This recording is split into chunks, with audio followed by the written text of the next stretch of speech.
So here we are. We are in Lake Geneva, Wisconsin for an amazing 3-day marriage retreat. Yes. We've been to a lot of marriage retreats. This is very unique and special, and we're excited to be a part of it. And we're talking this Saturday to over 120 couples, and it's going to be great. And so while we were having lunch, we were just talking through some of the couples that we're working with and some of the challenges that they're experiencing, and wanted to bring you into the conversation. And the reality is, when you've been experienced an affair, typically most divorces don't occur because of infidelity, but rather it's how you show up or refuse to show up after the discovery of the affair that determines whether the couple stays together or not. And we were talking about the three, in essence, post-affair marital patterns that couples kind of get either stuck in or choose to jump into that could be transformational. We want to talk about those because a lot of people are hurting. They want to know, how do we move forward? How do we get past the pain? But they just don't know what the process is. Yeah, and you find that a lot of times if you go to church, you'll hear the pastor say, God's going to do it. He's got you. He's going to get you out of it. All you got to do is pray. All you got to do is seek God. Sorry, my hands are shaking and I'm making all kinds of noise. All you have to do is seek God. All you have to do is pray. All you have to do is pray together. And that's the reality is that not everybody even honors God. That's number one. Not everybody honors God, but everybody has experienced some kind of marital turmoil. But at the end of the day, God has done everything. He has literally created a system for you to obey. And so now it's not necessarily about what God's going to do. It's really about what are you going to do with what God gave you already. Yes, that's so very true. And I think a lot of people miss it. And we take this approach that we sit back and wait for God to do everything. And God is like, I've empowered you. I've given you what you need. Now work what I've given you. Yeah. And so it kind of relates to these three patterns that we're going to talk about. And so the first pattern is what we call the sufferers. This is the couple who's been through infidelity. They've been through some sort of betrayal, and they just can't make it out. They remain stuck in the pain. They continue to suffer. Now, for whatever reason, the mystery of why they continue to stay together in all this pain, who knows, is just as mysterious as to why they can't overcome the challenges that they're going through. But this is the couple. It's kind of like a back and forth, tit for tat, adversarial, low intensity warfare engagement that they have with one another. And whether the affair happened 6 months ago or 6 years ago, every single argument, every single issue somehow is attached to the affair. So if we have an appointment at 6 o'clock and I show up at 6:05, somehow it's attached to the affair. If I spill milk on the table, somehow it's attached to the affair and how horrible of a person I am. And in this particular scenario, you have two people who play two very distinct roles. One chooses to play the role of the victim, and one has to play the role of the perpetrator. And that is the lens by which they see each other. And it's hard to get past what they're going through because they're drenched in the emotions. Now, 9 times out of 10, if you're a sufferer, it's because you haven't embraced forgiveness.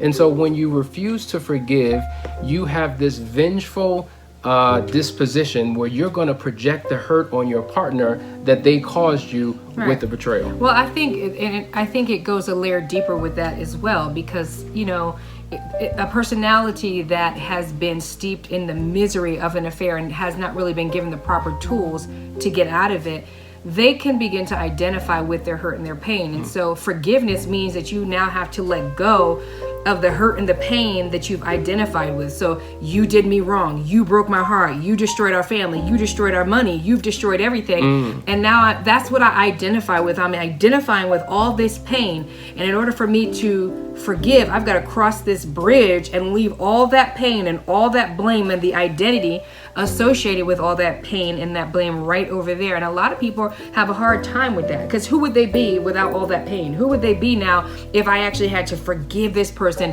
and we actually had to start mending that fence that was burnt or tore apart? Yeah. So you're right. There are certain personality types that struggle with that. And so becoming self-aware and knowing your challenges is helpful in the process, but typically this is the couple who cannot move forward.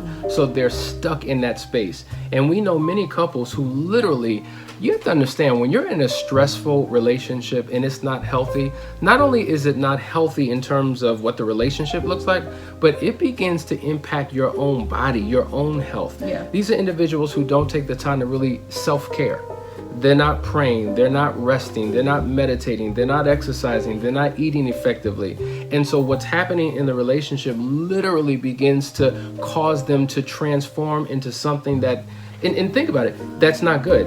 And if you're not in a place that's good, and if you're not healthy, then how can you show up for everyone else the way you need to show up? Yeah. Like if I'm not a healthy Hassani, then I can't be a healthy husband. Right. I can't be a healthy father. I can't be a healthy business owner. I can't be a healthy minister because I'm not healthy. So everything I do is attached to who I am. And so the healing that you need to go through is incredibly necessary for yourself as well as for the relationship. Absolutely. So these are the sufferers. Then number two, you have what we call the builders, right? So the builders would be that couple. They know that an affair has occurred. They're committed to being committed. They're not going anywhere. They've made a decision, we will stay married.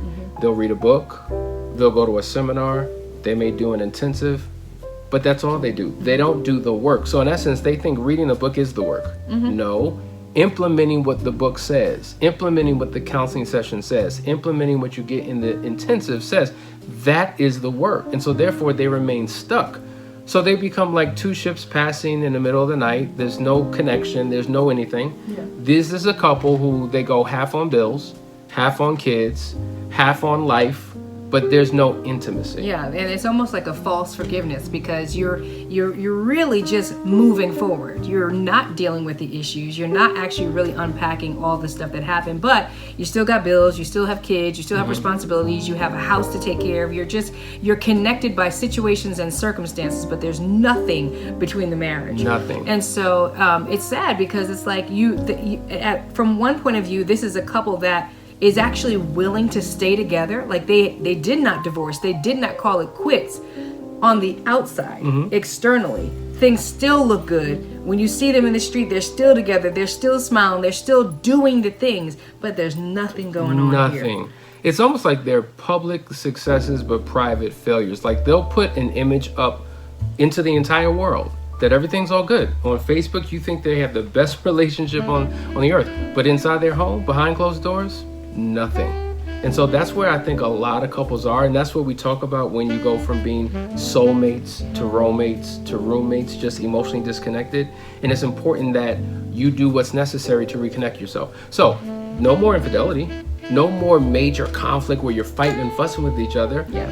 At least at that moment. Yeah, at that moment. Right. But you're just in a season of stuckness. Right. And if they're not working on it, then the threat of the repeat of the offense is possible. Because that's the problem. True. That is the problem. Yes. The fact is that you did not work on it and you're not moving forward together. And so you're either stagnant or you're moving backwards because there's been no training. You can forgive or give the false forgiveness, but that person is still doing the same thing. So let's say it's a husband and wife and it was the wife that cheated.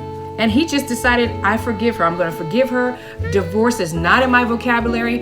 There's no divorce anywhere in my family, and I'm going to stick it out because I love her. But they've never worked it out. They've never done anything. And so she's still sitting with her same issues that caused her to step out in the first place. So it's just a matter of time. And that's true. You know, you can forgive quickly is what we call cheap forgiveness. It's just like, all right, fine, I forgive you, let's move forward. But there's no system accountability. There's no system of accountability. There's no process by which you go through your personal healing. There's nobody that you're going to help purge the issues that brought you into the situation in the first place. And guess what? You're right. Nothing's going on, but the possibility of something happening is always there. So you got to be willing to put in the work. Number 3, the third post-affair marital pattern is what we call the explorers. The explorers are the couple who say, you know what happened to us? Now hear the language. They use we, us, our language, not he, she, him, her, you, me. Not what you did to me 5 years ago, not what I did to you 5 years ago, but what we as a couple went through. So in essence, we're both taking ownership for what we endured.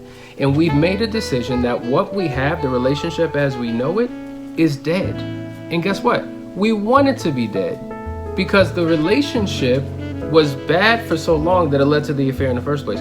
So why would we want to sign up for more of that? So this is a couple who says the relationship is dead. Why don't we recreate a brand new relationship? Let's explore a new reality for us. So there's a colleague that I have, and this colleague was interviewed. She does the same thing that we do in terms of helping couples. She was in an interview. She was asked by the radio host, so tell me about your marriage. Like you save other people's marriages, tell me about yours. Well, she said, well, I'm actually on my third marriage. And he says, oh, your third marriage, huh? And she says, yeah, I'm on my third marriage to my first husband. See, after about 15 years of being married, we realized that it was good, but we wanted something different. So we decided to sit down with pieces of paper and pens, and we wanted to write out who we wanted to be in this new season of our life. Not the relationship we wanted to have, but who individually we wanted to be as people, because we wanted to be a better version of ourselves. So I wrote down what I wanted to be. She wrote down who she wanted to be. And then based upon that agreement, we then renewed our vows. So in essence, they renewed their vows to brand new people, having a brand new chemistry, a different vibe, a different flow, a different relationship, because they became different people. And they did that for about a decade. And then at the end of 10 years, they said, you know what, this works so well, why don't we do it again? So they wrote down who they wanted to be in the next season of their life, renewed their vows again, and now they're on their third marriage to their first spouse. How many of us renew our vows, but we're signing up for the same old person, the same old issues, the same old problems, and nothing ever changes? You know what? That, to me, that's going to resonate with so many people. And I'm sitting here thinking, why have we not done that? Can we do that? We absolutely can do that. Because here's the reality of it is that a lot of times people step out of their marriage because they're bored with what's in the marriage, or it's just they've been together for years, everything is predictable, and what do? You try to mix it up with date nights, you try to bring the excitement in other ways, but what about coming together and say, hey, let's become together what we want to be together? Like, that to me is amazing. Isn't it? And it speaks so much to, at the end of the day, what we all need to do, because the turnaround in our marriage took place when we decided to step inside of our own circle and look up and look at God. Because what we knew is that, or what we discovered, because we didn't know, is that he wasn't the problem and I wasn't the problem. As Asani always says, when you're pointing the finger at somebody, 4 fingers are pointing back at you. Well, we all came into this situation with our own problems, and he couldn't change me and I couldn't change him. It was only when I decided to submit my issues to God, vertical, and he decided to submit his issues to God, vertical, that transformation came, and we became different people. Yes. And these 2 different people came together to do what we do now. Like, it's just crazy when you think of it. So I love the idea of, before trouble comes, before there's a breakdown in your marriage, before you need to literally draw a circle and beg God to transform you so that you can stay in a marriage with your spouse, you say, come on, let's get together and figure out, what are we going to do with this next decade? Who do we want to be? Because I know so many couples that they have these aspirations, and those aspirations make them go this way. Like, they're not in agreement. Like, somebody wants to go back to school and get a new degree, and the spouse has no interest in them doing that. The money, they're not on the same page. There's just so many couples that their aspirations divide them. Yeah. And this is a beautiful way for your aspirations to link you together. And I love that idea, and that's something that we actually are going to do, and we're going to lead the way in this, because I see how it impacted their marriage and how it can impact ours and so many others.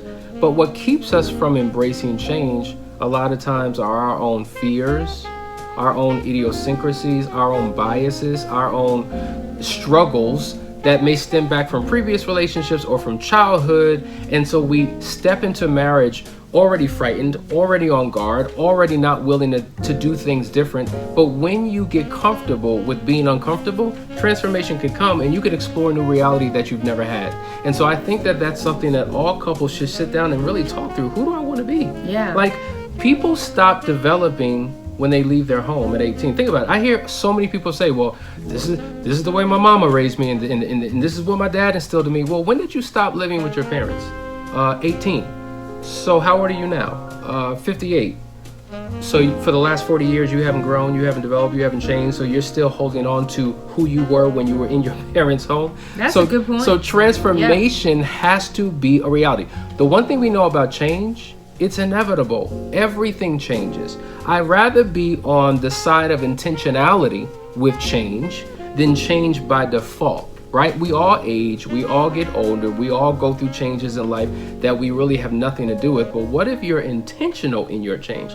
Now you can have a life that you've never had. Most of us, we know that the brain, we only access 10% of it. 90% we don't even tap into.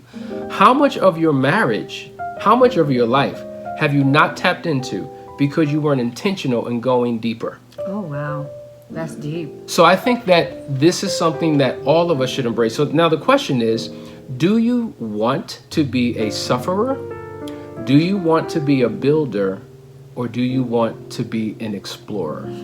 I say we choose to be explorers. And I encourage you to sit down with your partner, watch this video again and again and again, take notes, and kind of assess where you are, what pattern you currently exist in, and where you ultimately want to be. Yeah, actually, we'd love for you to make comments below. We would love to know where you're at. You know, like, no shame in the game, right? We've been there. So go ahead and post where you're at and where you want to go. Yeah. And let us know, does that resonate with you? Actually sitting down with your spouse and saying, hey, who do we want to be? What's our next chapter going to look like together? And if you're struggling and you're a sufferer or even a builder and you're like, well, we want this, but we just don't know what to do about it, we encourage you to go to couplesacademy.org. There's so many programs that we offer that really are transformational for couples. The number one requested thing that we do all over the country, all over the world, but we bring so many couples to our retreat center here in Atlanta, is our 3-day private marriage intensive, because that's when people experience breakthrough. I just heard somebody say, well, you know, maybe we need to work on ourselves for a couple of years and then start working on the relationship. And I said, well, I respectfully want to challenge that. You don't have to take years to go through a personal transformation. Like, the 3-day intensive is so impactful that literally it is equivalent to 8 months of counseling. That you would literally have to go through 8 months of weekly sessions to get what you get in the weekend experience. And that's why people love it. So listen, reach out to us, set up a free discovery call. Let's talk further about it, and let's help you take your marriage to the next level.